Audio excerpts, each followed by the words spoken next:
வணக்கம் நண்பர்களே, முக்கியமான சில டாபிக்ஸை இந்த பதிவில் பார்க்க போகிறோம். முதல் டாபிக், அமெரிக்காவுடைய அதிபராக பதவியேற்ற ட்ரம்ப் ஒரு உத்தரவை பிறப்பிச்சார், ஒரு அறிவிப்பை வெளியிட்டார். என்ன அறிவிப்பு? பர்த் ரைட் சிட்டிசன்ஷிப் அப்படிங்கிற ஒரு கான்செப்ட் இருக்குது. இப்போது இந்தியாவிலேருந்து 2 பேர் அமெரிக்காவுக்கு வேலை பார்க்குறதுக்காக போயிருக்காங்க. H1B விசாவில் வேலை பார்க்குறதுக்காக போயிருக்காங்க. அங்கே வந்து திருமணம் பண்ணிவிட்டு ஒரு குழந்தை இங்கே பிறக்குது அப்படின்னா, அவங்களுக்கு ஒரு குழந்தை பிறக்குதுன்னா, பிறக்கக்கூடிய குழந்தை, அமெரிக்காவில் பிறக்கக்கூடிய குழந்தை அமெரிக்க சிட்டிசன், அமெரிக்க குடியுரிமை அந்த குழந்தைக்கு ஆட்டோமேட்டிக்காக போயிடும். இப்படி ஒரு கான்செப்ட் இருந்துச்சு. ட்ரம்ப் என்ன பண்ணிட்டாருன்னா, இனி அந்த கான்செப்ட் கிடையாது.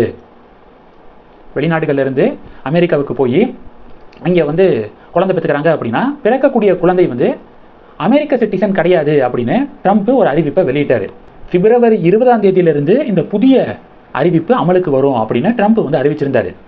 இப்போது அமெரிக்காவில் கன்சீவாக இருக்காங்க பார்த்தீங்களா, வெளிநாடுகள்லேருந்து அமெரிக்காவுக்கு போய் மாசமாக இருக்காங்களே, அவங்களுக்கு டேட்டு வந்து delivery date February 3rd week, 4th week, இல்லை March 1st week, 2nd week, இப்படி டேட்டில் இருக்காங்களே, அவங்களாம் என்ன பண்ணுறாங்கன்னா, பிறக்கக்கூடிய குழந்தைக்கு அமெரிக்க சிட்டிசன்ஷிப் கிடைக்காது February 20 அப்படிங்கிறதுக்காக இப்போவே அங்கே இருக்கக்கூடிய ப்ரைவேட் ஹாஸ்பிட்டலில் அட்மிட் ஆகி சிசரியன் முறையில் குழந்தைய வந்து பெற்றெடுத்துக்கு இருக்காங்க. கூட்டம் ஒவ்வொரு மருத்துவமனையிலையும் கூட்டம் குவிஞ்சுக்கு இருக்குது அப்படிங்கிற ஒரு செய்தியை பார்க்க முடியுது.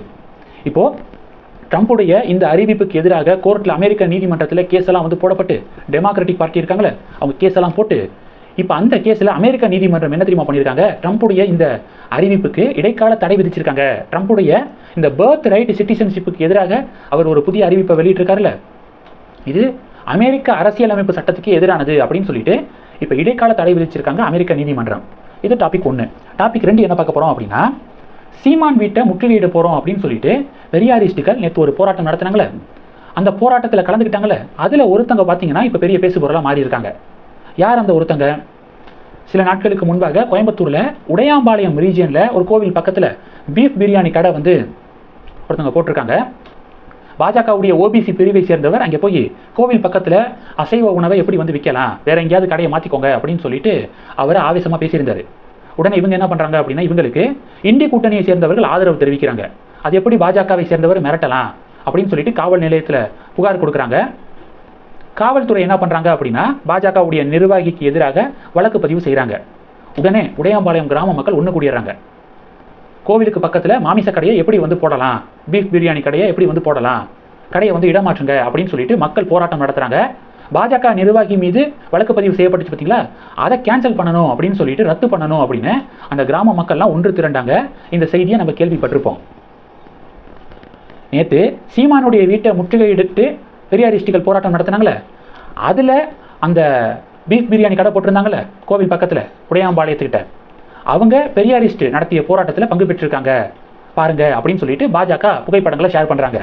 அப்போது கோவில் பக்கத்தில் பீஃப் பிரியாணி கடை போட்ட அவங்க ஒரு பெரியாரிஸ்ட் இயக்கங்களை சேர்ந்தவங்களாக இருப்பாங்க போல. அப்போ திட்டமிட்டே இந்த இஷ்யூ வந்து கொண்டு வரப்பட்டுச்சா? அண்ணா யூனிவர்சிட்டி விவகாரம் வந்து பீக்கில் இருந்த அந்த சமயத்தில் தான் இந்த விவகாரம் நடந்துச்சு. அப்போ அண்ணா யூனிவர்சிட்டி கேஸை திசை மாற்றம் செய்வதற்காக, மீடியாக்கள் மத்தியில் டைவர்ட் பண்ணுறதுக்காக இந்த பீஃப் பிரியாணி பஞ்சாயத்து திட்டமிட்டே உருவாக்கப்பட்டுச்சா? பெரியாரிஸ்ட் குரூப் நடத்திய போராட்டத்தில் அவங்க கலந்துருக்காங்க. அப்போ அவங்களும் ஒரு பெரியாரிஸ்ட் தான். ஏன் அப்போ வந்து இது மாதிரி ஒரு இஷ்யூவை கொண்டு வந்தாங்க? இப்போ இது வேணும்னே நடந்திருக்கா அப்படின்னு சொல்லிட்டு இப்போ பாஜக அடுத்தடுத்து கேள்வி எழுப்புறாங்க. இது டாபிக் 2. டாபிக் 3 என்ன பார்க்க போகிறோம் அப்படின்னா, சைபர் கிரைம் காவல்துறை இருக்காங்களே, அவங்க ஒரு அலர்ட் கொடுத்துருக்காங்க, எச்சரிக்கை கொடுத்துருக்காங்க மக்களுக்கு. என்ன எச்சரிக்கை தெரியுமா? 12ஆம் வகுப்பு படிக்கக்கூடிய மாணவர்களுடைய பெற்றோர்களுக்கு சில பேரெல்லாம் ஃபோன் பண்ணி, ஸ்காலர்ஷிப் வந்து வந்திருக்கு, உங்கள் பிள்ளைக்கு ஸ்காலர்ஷிப் வந்திருக்கு அப்படின்னு சொல்லிட்டு அக்கௌண்ட் நம்பரு, OTP இது மாதிரியான டீட்டெயில்ஸை வந்து கேட்டு மோசடி செய்கிறதாக செய்திகள் வந்திருக்கு.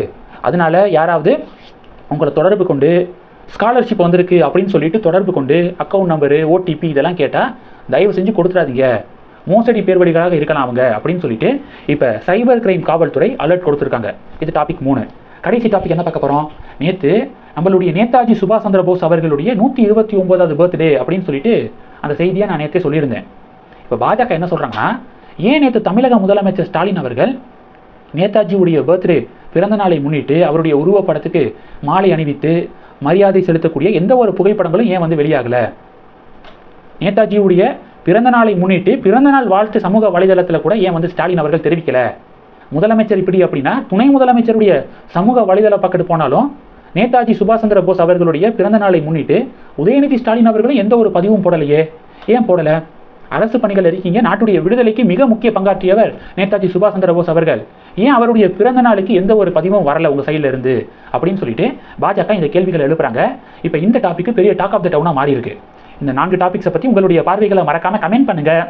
இந்த வீடியோ பிடிச்சிருந்துச்சுன்னா லைக் பண்ணுங்க, ஷேர் பண்ணுங்க, மறக்காம நம்ம சேனலை சப்ஸ்கிரைப் பண்ணுங்க. மேலும் நம்ம சேனலுக்கு சப்போர்ட் பண்ணணும் அப்படின்னு ஆசைப்பட்டீங்கன்னா நான் பேசக்கூடிய வீடியோக்கு கீழே நன்றி அப்படிங்கிற ஆப்ஷன் இருக்கு. அதை கிளிக் பண்ணி உங்களால் முடிந்த தொகையை சேனல் வளர்ச்சிக்காக கொடுத்து உதவி செய்யலாம். இல்லை ஜாயின் பட்டனை கிளிக் பண்ணி நம்ம சேனலுக்கு மெம்பராக வந்து ஆகலாம். நன்றி. ஜெய் ஹிந்த்.